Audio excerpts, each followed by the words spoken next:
He's James Collins. He is Alec Cranston, and this is the Matter of Facts Podcast. The Matter of Facts Podcast brings you the unsung heroes, the unsung stories, news and happenings from across our wonderful city that you maybe thought happened but didn't quite know the truth behind. And get you all in the loop on what's going on, what's to come, and what can we be prepared for.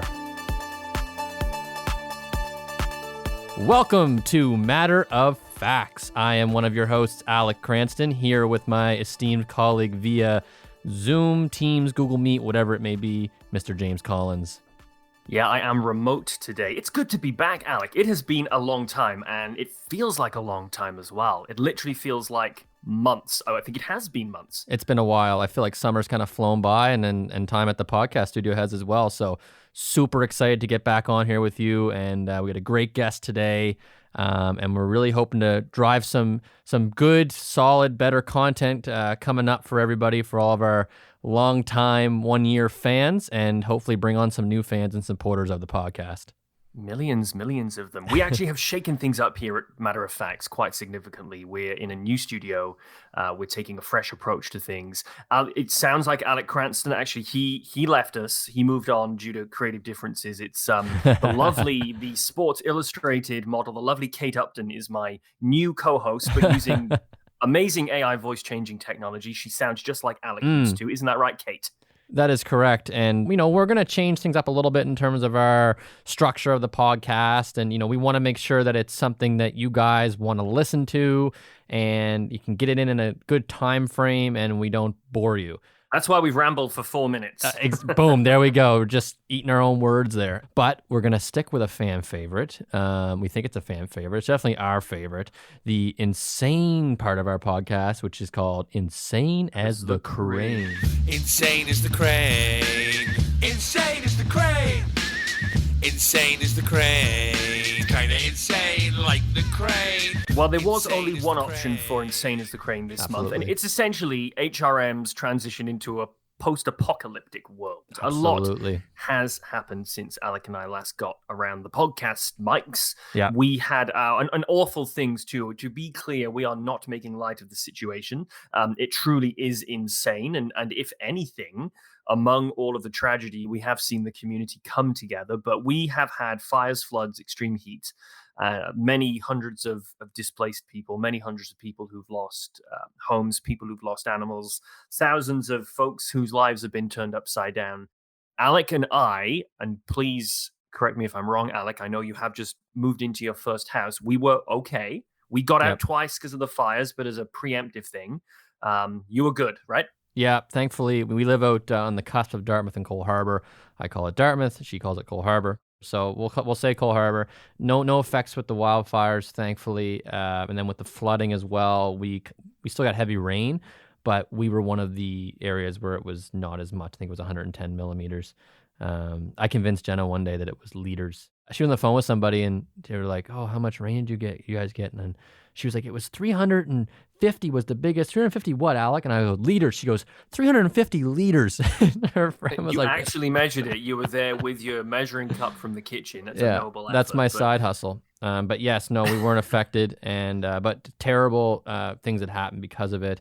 And we'll get to it when our guest comes on, that we'll be able to speak a lot to, the preparing for stuff like that and how to react and whatnot. But it's a whirlwind right now in Nova Scotia, kind of at a point now where you see rain on the forecast and you assume it's going to be a torrential downpour. You don't assume a little drizzle anymore.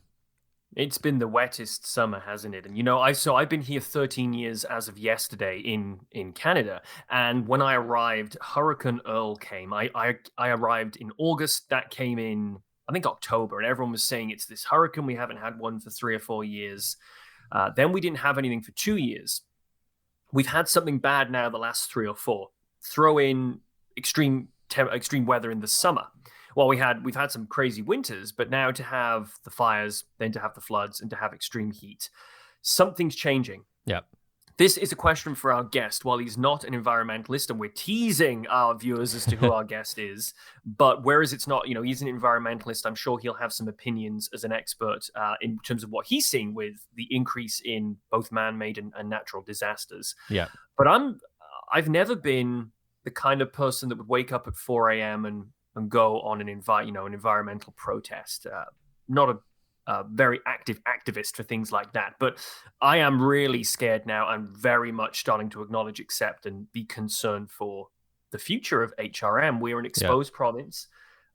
We have lots of people that are landlocked. We have plenty of water, which is both a good and a bad thing. And maybe we'll leave this for our guest. Yeah, he's going to have quite an insight on all of this. And for a bit more of a tease, he actually did fly in from out of province to do this interview in person.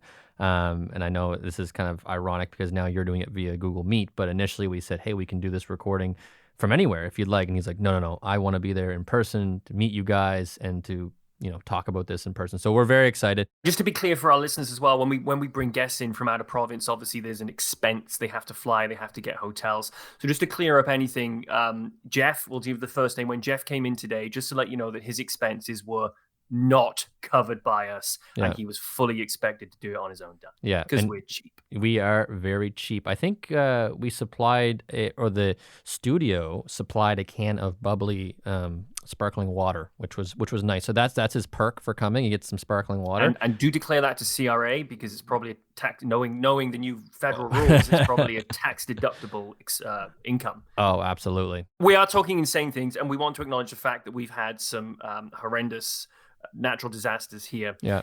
Whether the rain saturated the ground and caused it to flood, or whether it was so hot that we then had forest fires, and it's been awful. We had rain after the fires.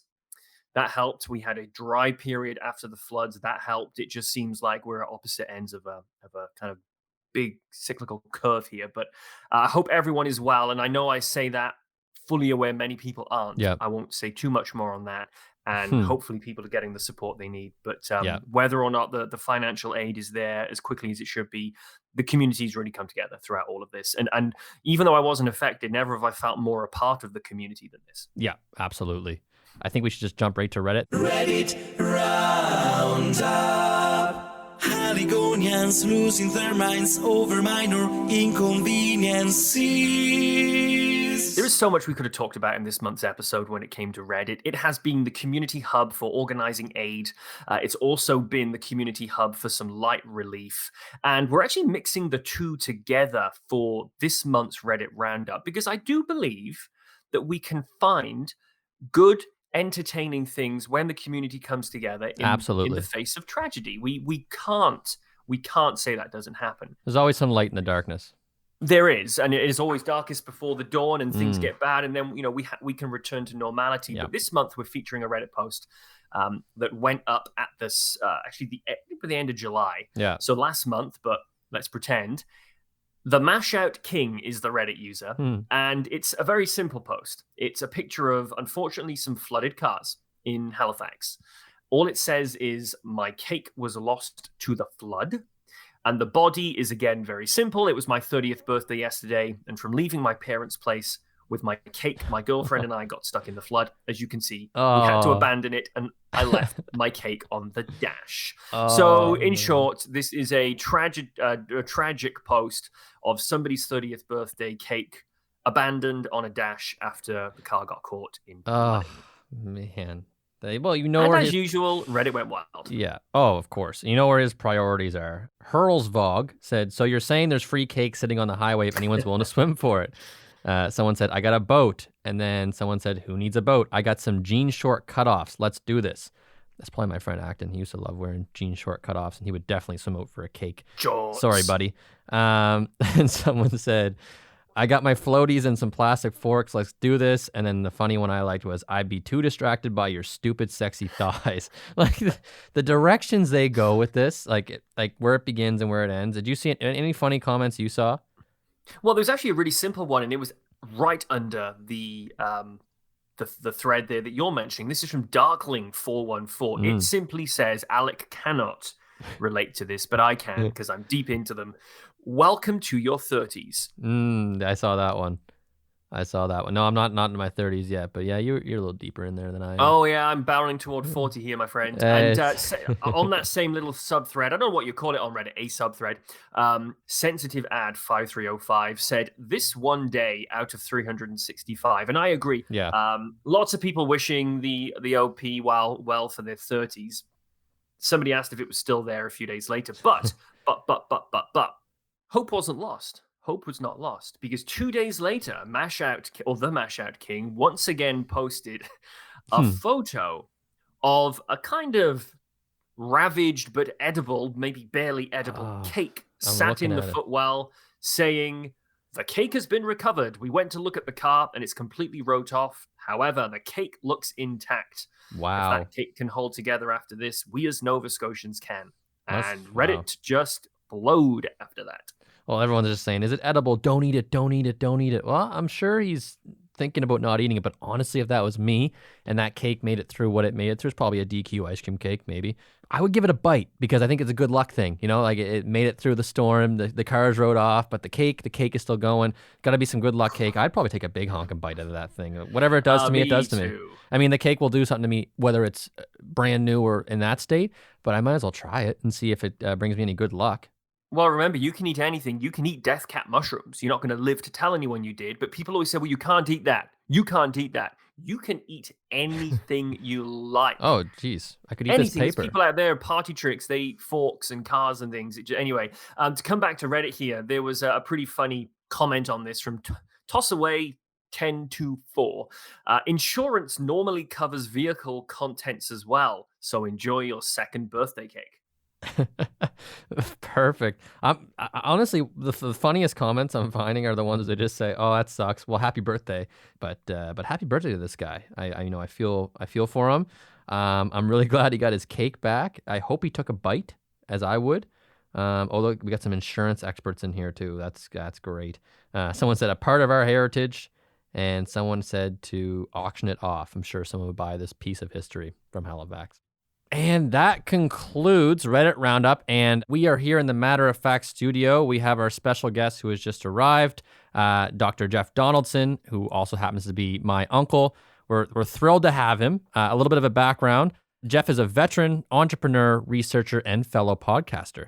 Jeff holds a PhD in public policy from Carleton University, as well as a master's degree in disaster and emergency management from Royal Roads University. He's the principal researcher for Preparedness Labs Incorporated, an associate faculty at Royal Roads University, and host of Inside My Canoehead, another podcast that he's been operating for the past several years, coming up on their 200th episode. Wow. This is a social media brand dedicated to free emergency preparedness education. He's also a founding member of the International Social Capital Association, a group of researchers across the globe focused on disaster resilience and human networks, and is also a member of the International Association of Emergency Managers. Professionally, he has worked with numerous provincial and municipal emergency management organizations to improve the design and delivery of public sector, resident-facing emergency preparedness communications. Jeff, it's a pleasure to have you on with us today. Oh, it's wonderful. Thanks for the opportunity. I jumped at the chance to fly down here and be on this very special podcast. Really glad you could join us in person, too. We mentioned before you came on that our special guest flew from out of province, and I think probably the first guest to do that for us. So, well, hopefully I'm not the last. Exactly. We're meeting the whole family. So we already have the legend. We've never brought him in on the podcast, but Todd Cranston, HRM's newest and best accidental Uber driver. Yeah, absolutely. Used to spend his evenings on the couch. Now spends his evenings running people to and from NSLC for NSLC himself, running himself back and forth. Or running it out of the trunk. We're meeting everyone here. So pleasure to have you on, Jeff. Oh, it's fantastic to be here. Thank you. I'm sure we'll just get into a multitude of things with your expertise, but one of your biggest things is emergency preparedness and disaster management and how to be ready for the next thing that we don't know is coming. So we have some discussion topics we'll kind of work around. As a starting out, just how prepared is the average person for disaster? We all think we are. Oh yeah, we'll handle that. We'll be fine. Oh, that comes. I got it, honey. But what's your experience? What's the truth behind that? Well, traditionally, people aren't, but that's the simplistic answer. When we look at how we've traditionally measured this before, the government puts out very important information. They tell you to be informed, have an emergency kit, have a plan. So what we do is we just survey people and ask them, are you doing these things? And that gives us an idea of how many people are following the advice. So if you measure preparedness that way, the answer is no. Because we don't even meet a plurality. We don't even meet 50% of the population doing 6 out of the 10 top things we want them to do. Right. Research, though, tells us it's more about outcomes because it's often how you define preparedness. Preparedness isn't a bag by your front door. Preparedness is a way of life and how you look at those exogenous shocks that are beyond your control, things that can influence how you and your family live your normal lives. And so what we like to do on the research side of things is we look at outcomes. We look at groups of people, and you can just take your recent fires and floods that you've had here in Nova Scotia, and you take a group of people from the same neighborhood. You look at them 2 years later, some of them are going to have a different set of outcomes. Some are going to be more successful.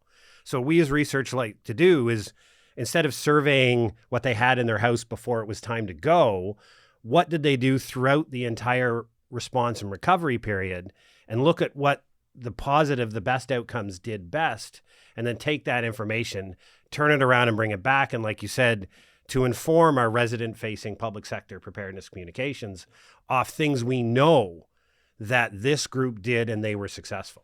It makes total sense, and it turns a lot of the way that we think on our head. When it comes to what is preparedness, like when the fires came a couple of months ago, my wife and I weren't prepared.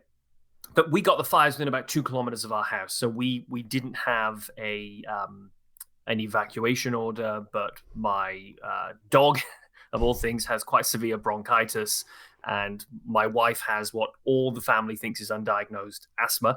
So we figured we'll go up to her parents. They're only an hour away. We'll just get out. So if we need to, if we get that evacuation order, we're ahead of the game. Well, we had nothing, so we had to pack the bags. I then had to run around with my camera and film inside every box and drawer and closet in case there was an insurance claim that was required. But we didn't really have any authority advice. So the one question for you next, Jeff, or the next question is, if there is just one thing today that people can do for next time, because I'm not convinced there's not going to be a next time. I think it's not if, it's when. For next time, what is one thing people can do today after this podcast to be better prepared? If you're looking for a singular answer, I'll say look at your insurance policy. And that is not the answer most people expect. But if you're a homeowner or a renter, if you don't have an insurance policy, you need to have one. We have to stop talking about insurance as an expense and look at it as an investment, because most people are not familiar with their insurance. They buy a house, they get the minimum acceptable fire insurance, they shop it around at a broker, they get the least possible price they can, and off they go. But nobody actually knows the steps that are involved when you have a great loss, right? So those folks in Tantallon that lost their homes are now understanding the limitations and the extent of their insurance policy, right? So right now, the problem we face is the majority of pretty much all of our construction crews right now are building homes. There are no spare capacity. So in a good day, you're looking at a minimum of 2 years to have your house rebuilt. Wow, 2 years, gosh. Yeah, and that's on a good day. Okay. So what are you going to do when you already have a very shrunk rental market in Nova Scotia like we do around Canada? You now just threw 150 more families on the very same market. So now when you constrain that, basic economics tells us that pushes the price up, right? Because there's no extra supply for those 150 families that are on. While you usually lose a house, you're going to have to pay your mortgage for that 2 years while your house is being rebuilt. Now, your insurance company will cover a secondary residence, the cost of it. Is that up front or is it recoverable? Does it cover what the current market rate is in Halifax, or are you actually going to be starting to lose money on the money that your insurance company covers for the next 2 years? So people are not aware of the limitations of their insurance policy, and it's the greatest risk transfer we have, because that's what we do. We take a lot of this risk that we either can't understand or can't really totally mitigate, and we buy an insurance policy to cover. Well, we all do it. You do it with your car insurance, you do it with life insurance, you do it with disability insurance. But how many people truly intimately know exactly the processes involved in their insurance and what happens step by step when I have a loss? So if you're going to do nothing else, call up your insurance broker and have them walk you through, what am I going to be paid in this month of August in Halifax, Nova Scotia for replacement, and what is covered? This is so true, and this is a fascinating answer. It wasn't the one I expected you to give. I do not know anybody who has had a major loss and not themselves been in near financial ruin. Yeah. And I can even look at that on a micro scale. A couple of years ago, I had got rear-ended on the highway, and I have good car insurance, and it provided me with some stuff. But at the end of the day, I still had to put my hand in my pocket for probably $1,500 to cover things that the insurance did. I'm not talking about the deductible. I'm talking about just general expenses to keep me on the road while my car was out for 3 weeks being repaired. And one thing you hear people say a lot, I know people who drive like idiots and say, oh, well, the insurance will cover it. Oh, I'm insured. Or people do dumb things around their home. Yeah, this is true. Welcome to HRM, I suppose. People do dumb things with their houses, or they do sloppy things with... No, the people do sloppy things with their homes, and they say, oh, it's okay, the insurance will cover it. Yeah. And Jeff, correct me if I'm wrong, and I know we're not bringing you on here as an insurance expert, but when your house sadly burns to the ground or your house floods, even with good insurance, you are likely going to be at a significant loss still. Yeah, absolutely. Over and above proceeds of insurance. Very few people are made whole. And if you're looking for a great film, I'm going to suggest this. There's a film called thelastOutstanding.org. And it's by a producer and a director, is a friend of mine. I've been on his podcast. He's been on my podcast, George Siegel, and he's out of Tampa, Florida. And he went through a number of disasters in the southern U.S. and interviewed people immediately after. And it's about, The Last Outstanding is about a house that was built on the beach. And he didn't build it to building code, because we know that building code is the minimal acceptable standard for a home. It's not something to celebrate, right? So he built 45-meter pylons down into the sand. He built it out of steel and glass and solid, and the entire town around him was wiped flat by the hurricane, and his house was perfectly fine to occupy.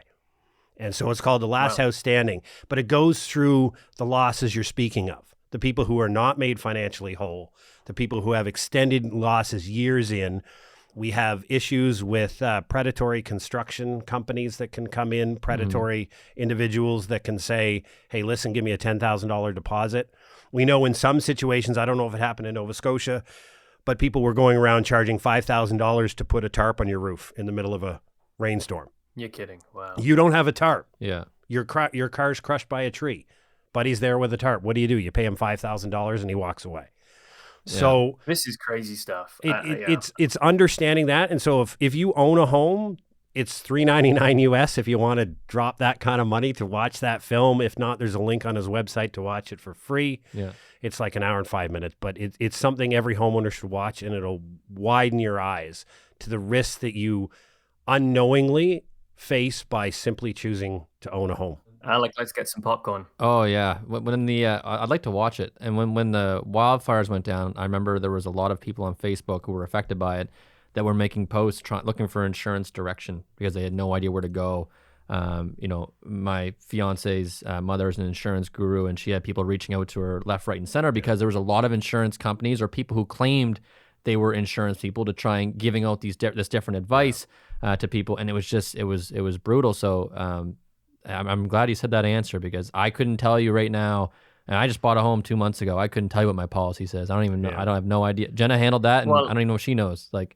No disrespect to your family members in the insurance world, Alec, but I've always found it funny when people say, oh, my insurance company is working with me to resolve XXX. And I always say, well, no, your insurance company is working against you. Your insurance company is probably trying to deny your claim, because that's how the insurers, I'm sure, ultimately make money. It's a tough one. That was great information, Jeff. Thank you. Yeah. So that's one thing we can all kind of do to prepare, is to look into our insurance policies and see that. But there's definitely some resources out there that are kind of available to us now to grab and use. And they might be physical, it might be mentally people. So what would you say as a global community, because every community might have a different thing they can reach for it, but as a whole, what's our biggest asset in emergency preparedness? It's your community. And all of my personal research, and I did my PhD dissertation on the role of community and culture and connectedness in disaster response. So we've all heard of the traditional first responders. That's your police, fire, EMS, show up, whatever. Yeah. But when you look at the ratio in Halifax, it's probably about 5,600 to 1 of the ratio of first responders to residents. So the actual first responders are your neighbors. They're your community members. They're the people around you. Right. Those are the people who will pull you out of a building when it's burning. They're the people who will dig through the rubble to try to get you out in the immediate aftermath of something. They're the people who will provide you information. And the theoretical name for it is social capital. And this is the social capital organization that that we help found international researchers. And we look in the power of community and connectedness. So I always say to people, if you're going to do one thing, meet your neighbor. They're literally the most important asset you have. Now, here in Halifax and everywhere else, you have fantastic people, and I know many of them in this city that work in the emergency management field. And there's some great information on the city. HRM's emergency plan is on their website. Their contacts, Public Safety Canada, Emergency Management Nova Scotia.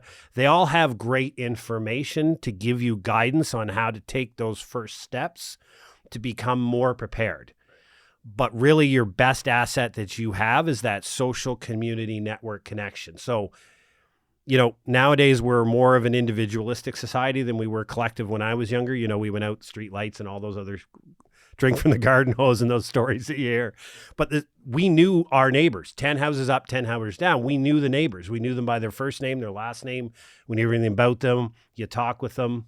Right. Because literally, if you think in times of an emergency, if something happens and you have the radio is telling you information. I don't know how big the city of Halifax is now. What are you at 500,000 people in?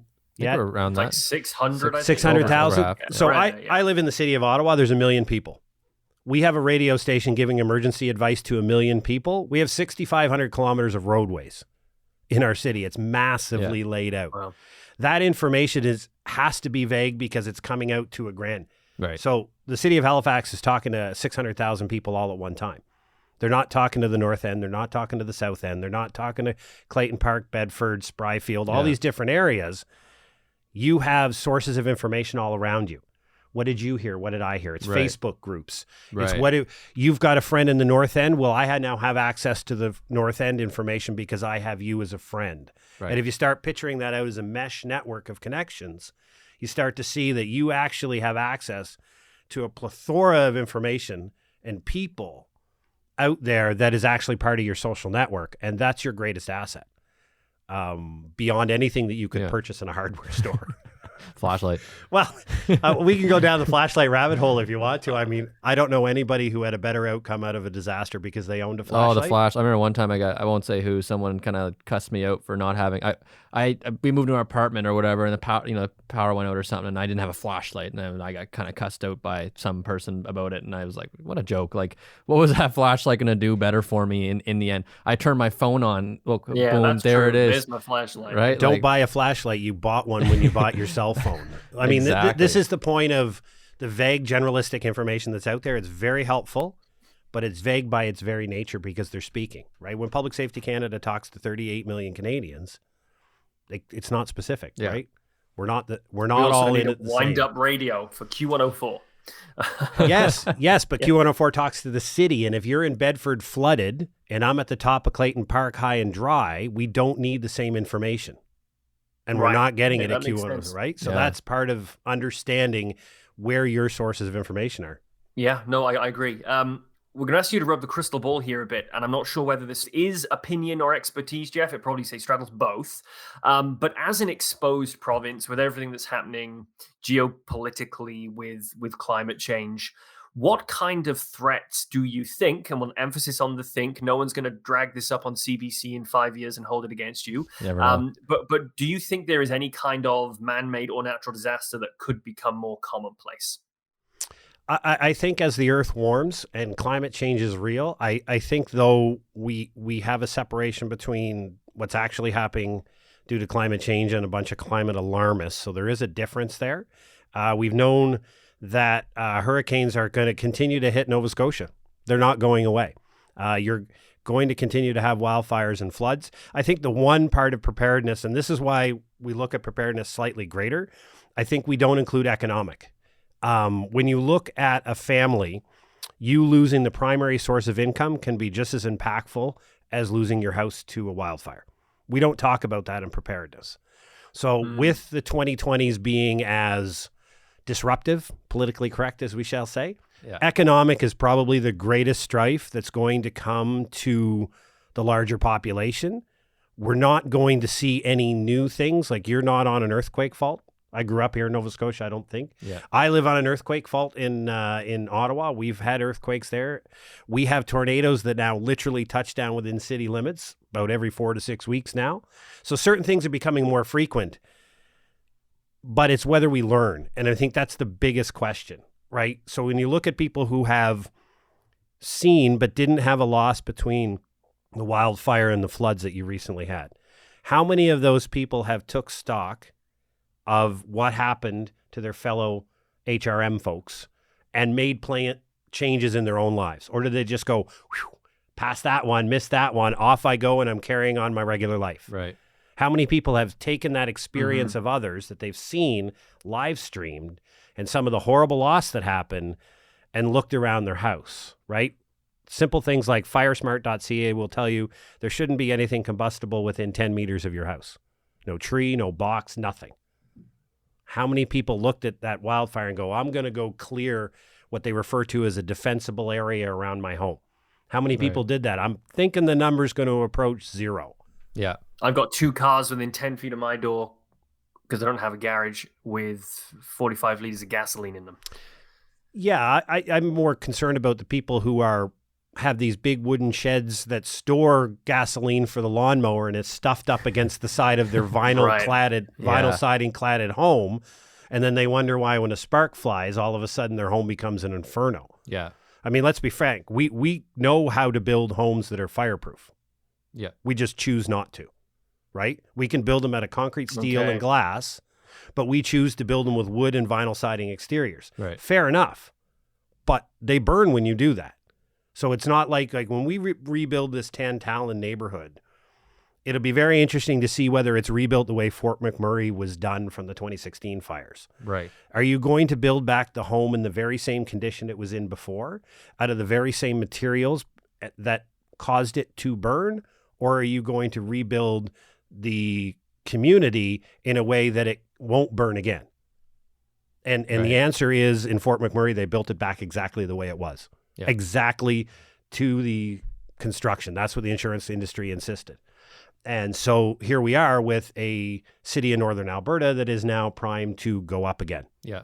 Because they built the same way. Just like you're saying about learning from not mistakes, but learning from what happened, or we'll just reset and go back to what we were doing. And I will say I'm definitely one of those people that, when for both the fires and the flood, 0 effect on my home. And I kind of just thought, ooh, okay. I mean, for the flood, I looked around for any potential. All I did was look and see, is there a spot in my house that could get in? That's all I did. I was like, any wet spots? No, okay, I guess we're good. And then for the fire, I was just like, we're not on there's no trees in our backyard. We're not, but you never know. It could jump around and get there. And I'll throw a shout out to the film again. That's he throws one thing on there. There's a $400 product you can get. It's a spray gel. And you just spray it on the side of your house and it prevents the sparks from lighting your house on fire. It's meant at the time when you have a wildfire approaching. Right. But for $400, you can spray it over the side, 400 American, obviously. You can spray it over the side of your house and it'll largely prevent your house from burning. And so you do that when the fire's approaching, or is absolutely. It like manual? It's manual. Okay. It attaches to your garden hose. You wouldn't just go do it. No. But that's how little of an expense it is to take a mitigating step to be prepared to defend your home. Versus a potential up to $1 million, whatever loss, or how much your home is worth and everything that's in it. And the disruption that follows to your entire family. And then your costs for everything after that. You're eating out, you're renting, you're doing this and that and the other thing. Yeah. And you're in your car all the time. Yeah. So, yeah. I kind of alluded to it with we talked with the flashlight. We jumped into that. And there's some other items as well that everyone thinks you absolutely must have. And if you're not, then you are not prepared. You're not ready to go. What are some common disaster preparedness, evacuation strategies that are widely adopted by the average person, probably me, and that are actually counterproductive and not an efficient use of time or resources? And the one, I'll throw this in right now because this is very, very important, is to see if you know what's going on right now in Yellowknife, Northwest Territories. They're in the practice of evacuating the entire city, 20,000 people due to a wildfire. People wait to be told to go. And I'll be blunt about that. If everybody waits until you're told on an evacuation order to leave, you're now putting the entire population on the roads all at the same time. Roads that were never intended to be built for evacuation routes. And we don't put emergency managers and city planners together when we build cities and when we build neighborhoods, right? We want to hide the neighborhoods off the arterial road, and there's only 1 or 2 accesses, and there are all these nice little bends so everybody get these views. But if you look at your neighborhood you live in right now and everybody ran out of their house and jumped in their car, how congested would that get, and how fast would that congestion happen? Yeah. People are told, wait for advice to go. And I think that's a great thing. But when somebody says we're thinking about evacuating, it's a really good time to take a day trip with your family. Yeah.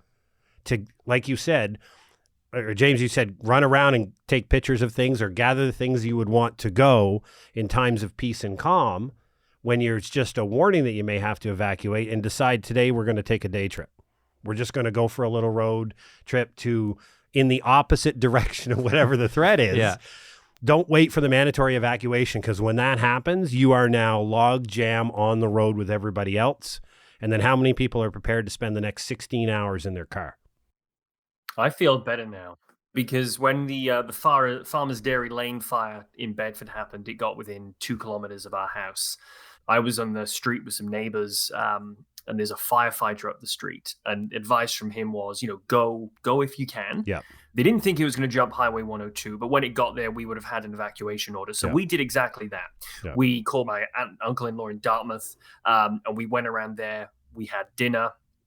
Great evening with them. We actually drove back about 10 p.m. But when we were sat there, we found ourselves apologizing.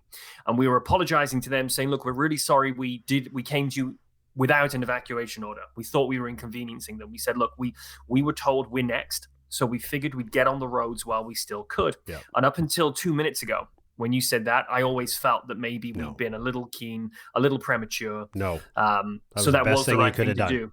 Absolutely. That's interesting. Absolutely. And if nobody takes anything else away from this, when you think about evacuations, have your destination predetermined, like you have a relative. I have a family relative our friend lives 150 kilometers from me. So that's far enough apart that we won't likely be affected by the same thing. Mm-hmm. And we have a wide open reciprocal agreement. My basement is his and his basement is mine anytime. Right. No apologies necessary. So have that place to go. For storage or disasters? I've used it for both, to be frank, but that's a different podcast altogether. You say it's my basement, your basement. All right. My basement, I store it. 2 podcast studios. But that's the point is having a place to go, because if you had that loss, you would rather not be in a Motel 6 competing on their Wi-Fi with takeout food, trying to sort your life out. You'd rather be in a family or friend's basement on secure Wi-Fi with a comfy couch, maybe a cold brew, a little bit of relaxing, a place that you know you can stay without pressure until you can sort the basics out. Having a destination is key. Yeah, and it keeps you level and ground. One of the I listen to Jeff's podcast clips all the time, and one of the things that you hone in on is, in these times of stress, if you have your plan, then you can calmly execute. Do the plan. Everyone else is freaking out and losing their minds, and you're like, okay, no, we know what we're doing. Like, boom, execute the plan. Let's go. Because one of my biggest pet peeves in any scenario where things go a little south or things start to get a little wonky, is people start freaking out and like, oh my God, this is the worst. I'm not talking about floods or wildfires. I'm talking about even minor issues. Yeah.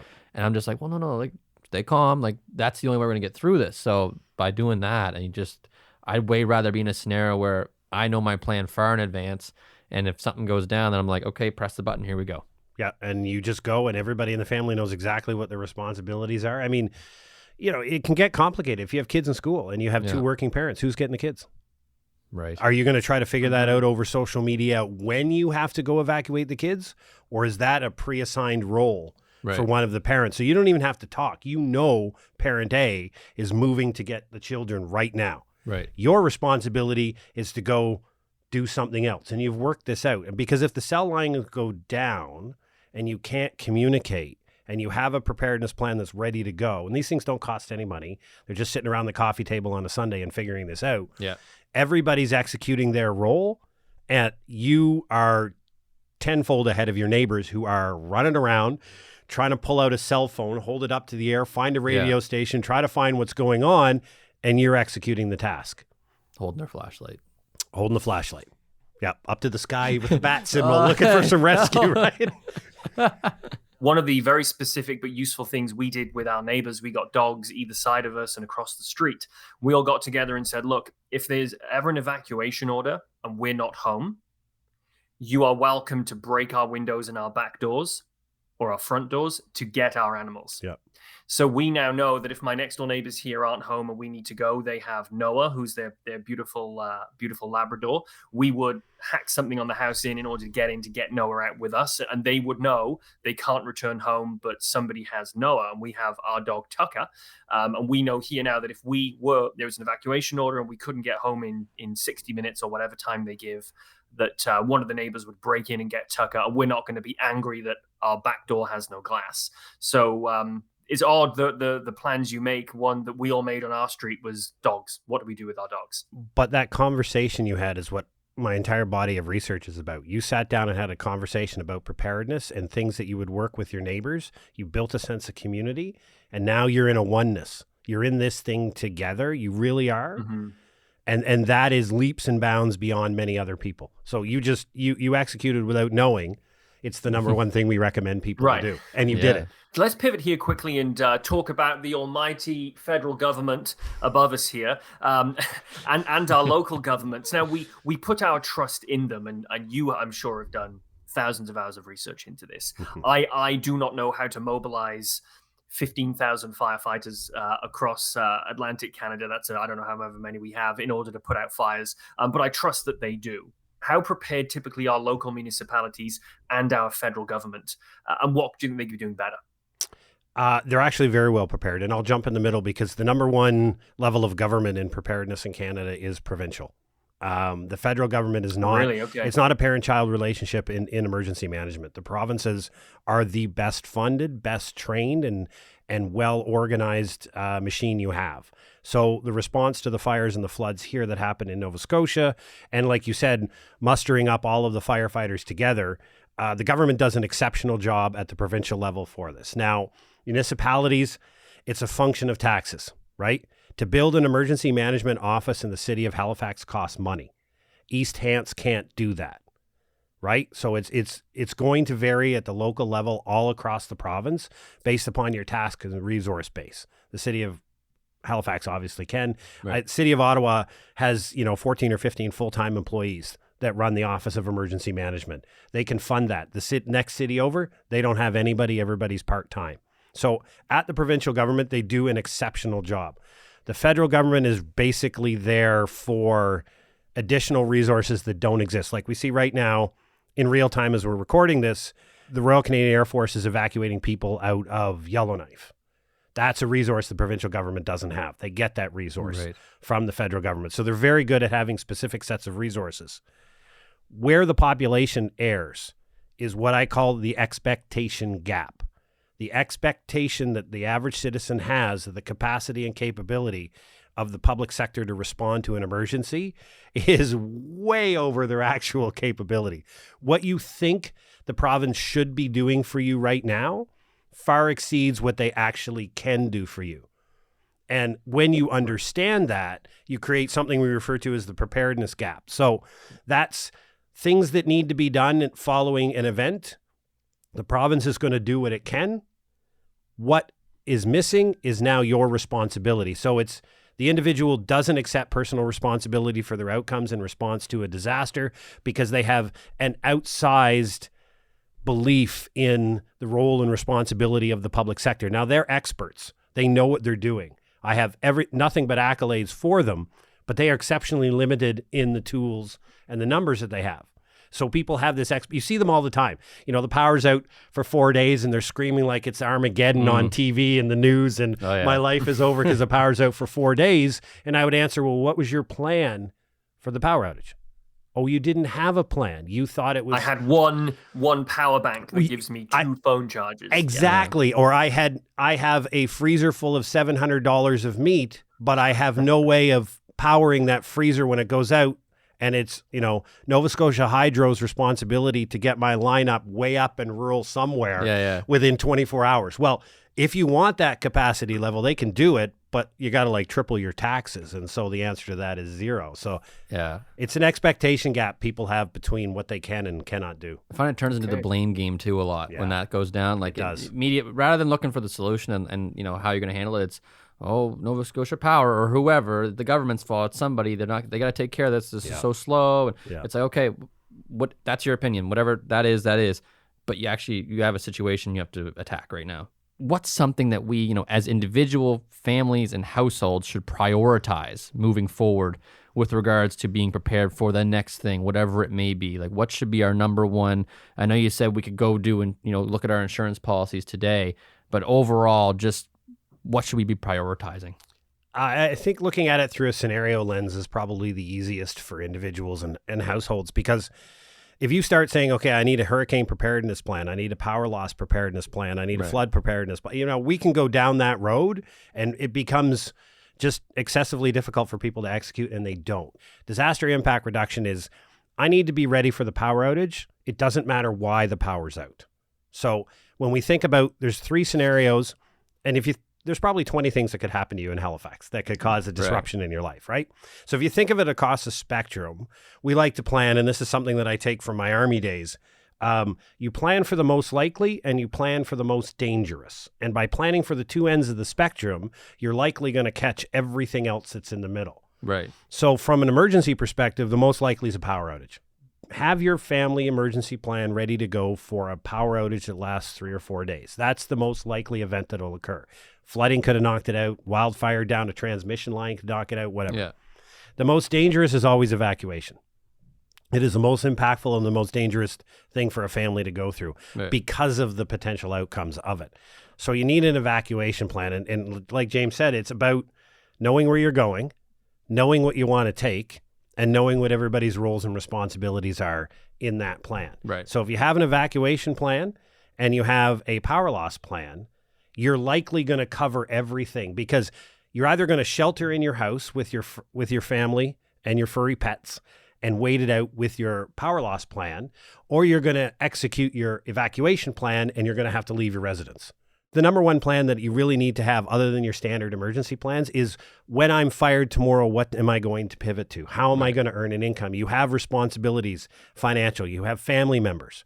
This is a huge part of preparedness. What's worse, your house burning down or losing your job?